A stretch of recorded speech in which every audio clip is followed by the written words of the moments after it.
Greetings, I'm Herbert Erpaderp, and this is the second part of the Takom 35th scale full interior Bergepanther build. I've got the hull built, well, the lower hull, the entire thing is hull, really. If you haven't seen the first part, it's linked in the description, and there might even be a card in the upper right corner.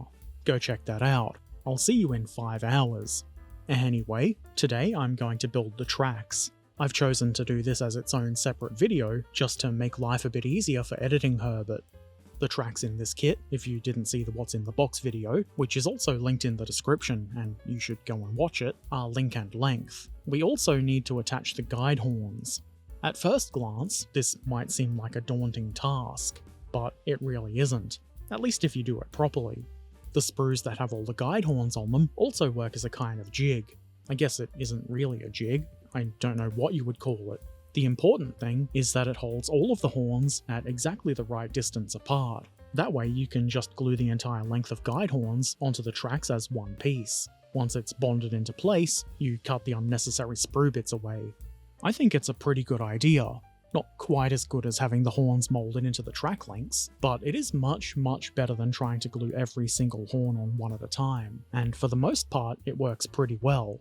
It was a little bit difficult to apply pressure without bending some of the sprue connections, which does make sense, they are kind of small, so a couple of the horns did come loose during assembly and at various points through the installation. It does take a fair bit of time to remove the sprues and clean the nubbins up, because there are quite a few nubbins, but if you clip the parts neatly enough, you won't have to do as much work after. Assembling the track sets is fairly simple thanks to this jig.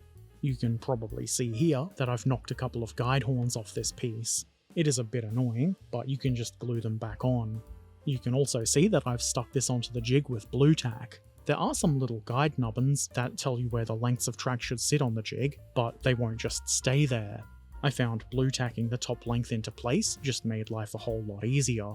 Then it's a simple matter of adding the rest of the links, most of which are individual links. It's not really difficult at all. The jig is quite good.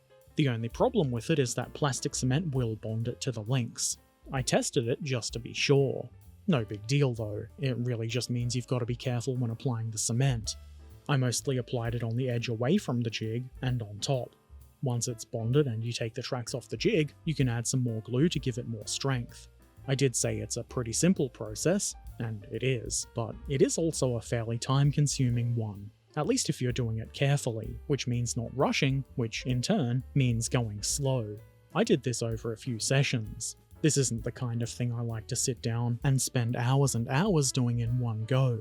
I also built the tracks up in 3 sections for either side. This is just so it's easier to paint them separately, and then put them on the tank without the risk of breaking anything, or needing the tracks to be movable. They do have a little bit of flex to them, but they're certainly not movable. As you can see, I'm putting them on the tank now. The drive sprocket teeth mesh with the links pretty much perfectly. There's no polycap in there, so it is a little bit difficult to get the drive sprocket to stay where I want it, but it's not a real problem. When I'm installing this for real, the glue should hold it. I also had a little bit of trouble with the idler wheel. The road wheels having very little contact surface for the glue came as a kind of blessing. It was easy to just pull the rear wheel off, to install the idler wheel, and then put the road wheel back on. The jig was really accurate, so the tracks fit pretty much perfectly. That's not really surprising, considering the rest of the kit though. I don't normally feel the need to paint tracks separately, especially not in 35th scale, but on this occasion, I've chosen to do so. While the tracks do fit together really nicely, they don't really want to stay in position without glue. Fair enough, I guess. So here we can see that they do pretty much fit, just they need to be glued together at the connection points to stay together properly, which is probably stating the obvious. So that's it. These tracks were a lot easier than I, or the people watching in stream, seemed to expect.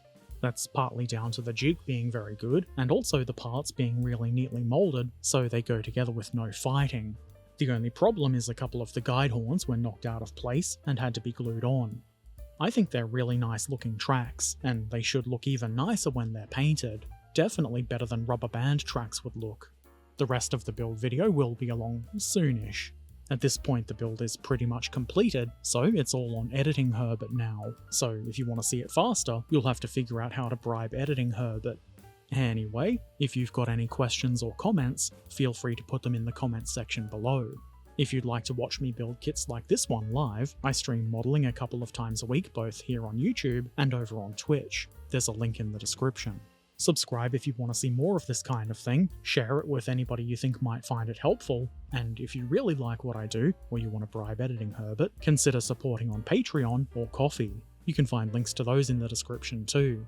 Take care of yourselves, be excellent to each other, and thanks for watching. Farewell.